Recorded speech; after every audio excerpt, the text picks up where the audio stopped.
दरअसल भारतीय जनता पार्टी को अपने प्रचार अभियान के दौरान जो जन समर्थन की उम्मीद थी वो उनको मिला नहीं।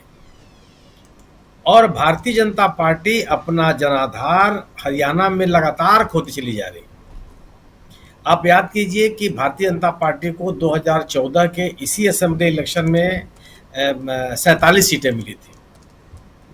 5 साल के बाद 2019 का जब विधानसभा का चुनाव होता है तो इस पार्टी की 7 सीटें गिर जाती हैं। उसके दूसरी तरफ कांग्रेस को 2014 में केवल 15 सीटें मिली थी और 21% मत मिला था। 2019 के चुनाव में सीटों की संख्या 31 हो जाती है और मत प्रतिशत 28 हो जाता है। यही आगे चल के जब 2024 में पार्लियामेंट का इलेक्शन होता है तो भारतीय जनता पार्टी को 5 सीटों का नुकसान होता है और उसका मत प्रतिशत 46% होता है, जबकि कांग्रेस 0 से 5 पहुंचती है और उसका मत प्रतिशत 47% हो जाता है, 48% होता है। तो 2014 के बाद से 19, 24 पार्लियामेंट का इलेक्शन भारतीय जनता पार्टी लगातार अपने जनाधार को खो रही है। इस चुनाव में लोकसभा के चुनाव के बाद लोकसभा के चुनाव के बाद से भारतीय जनता पार्टी को लगने लगा था कि वह अपने जनाधार को खो रही है और उससे राजनीतिक तौर पे वो स्वीकार करती हुई नजर आई जब उसने अपने मुख्यमंत्री को बदल दिया। लगातार जिस व्यक्ति को इन्होंने मुख्यमंत्री बनाया, अपने विरोध तमाम संगठनात्मक विरोध के बावजूद चुनाव आने के पहले, संसदीय चुनाव आने के पहले, विधानसभा चुनाव आने के पहले उनको बदल दिया और सैनी साहब को लेकर के आए। यह एक राजनीतिक स्वीकृति है कि राजनीतिक रूप से जनाधार घट रहा है और वो राजनीतिक जो ताकत भारतीय जनता पार्टी ने पाई थी वह उसमें गिरावट आई। भारतीय जनता पार्टी हरियाणा में कभी प्रमुख पार्टी नहीं रही है। 2014 में वो पहली बार अपने बल पे सत्ता में आई। उसके पहले वो इंडियन नेशनल लोकदल की सहयोगी पार्टी होती थी। 2009 के आंकड़े उठा के देख लीजिए, कहीं नहीं थी। लेकिन 14 में अपने बूते आई और इंडियन नेशनल लोकदल का जो मत प्रतिशत था उसमें गिरावट आई, कांग्रेस के मत प्रतिशत में गिरावट आई जी। 2024 का जब लोकसभा का चुनाव होता है तो कोई भी ऐसा संसदीय क्षेत्र नहीं है जिसमें कांग्रेस का मत प्रतिशत बढ़ा न हो और भारतीय जनता पार्टी का मत प्रतिशत घटा न हो। रोहतक जैसे ऐसे संसदीय क्षेत्र हैं जहां 9 की 9 विधानसभा सीटों में कांग्रेस ने बढ़त दर्ज की।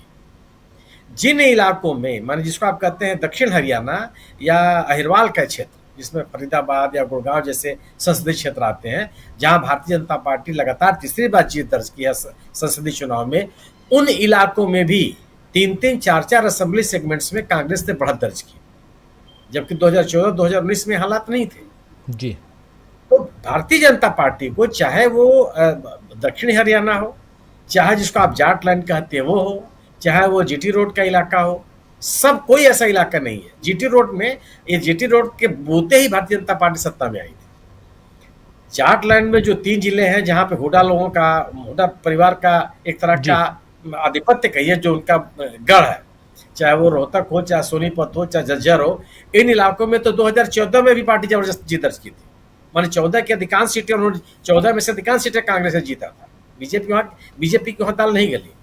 लेकिन जो जीटी रोड का एरिया है, इस इलाके में करनाल हो, कुरुक्षेत्र हो, इन इलाकों में जो पलवल हो, सोनीपत हो, इन इलाकों में जो भारतीय जनता पार्टी को समर्थन मिला, उस समर्थन में गिरावट नजर आ रही है। और इस इलाके में पड़ने वाले जो 5 संसदीय क्षेत्र हैं, उसमें से 3 संसदीय क्षेत्र भारतीय जनता पार्टी के खिलाफ कांग्रेस से जीती। केवल कुरुक्षेत्र और करनाल भारतीय जनता पार्टी के पास है। और उस करनाल में तो सभी विधानसभा की सीटों पर बीजेपी की बढ़त है, लेकिन कुरुक्षेत्र में भी भारतीय जनता पार्टी के खिलाफ कांग्रेस ने अपनी बढ़त दर्ज की और बहुत मामूली अंतर से वो सीट जीत पाई हो। जबकि 2019 में कांग्रेस से जीता था, वही नवीन जिंदल साहब उसके उम्मीदवार होते थे। राजनीतिक स्थितियां 2019 के बाद से ही भारतीय जनता पार्टी के खिलाफ होती चली गई।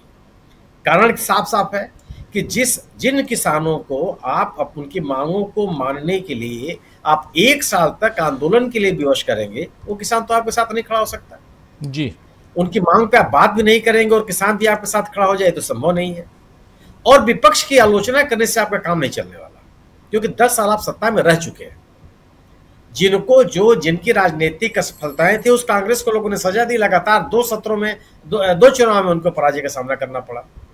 अब 10 साल में अगर आप अपनी उपलब्धियों की बात नहीं करते, लोगों की समस्याओं के समाधान की बात नहीं करते, युवाओं की बेरोजगारी की बात नहीं करते, तो किसान, पहलवान और नौजवान जो ये प्रमुख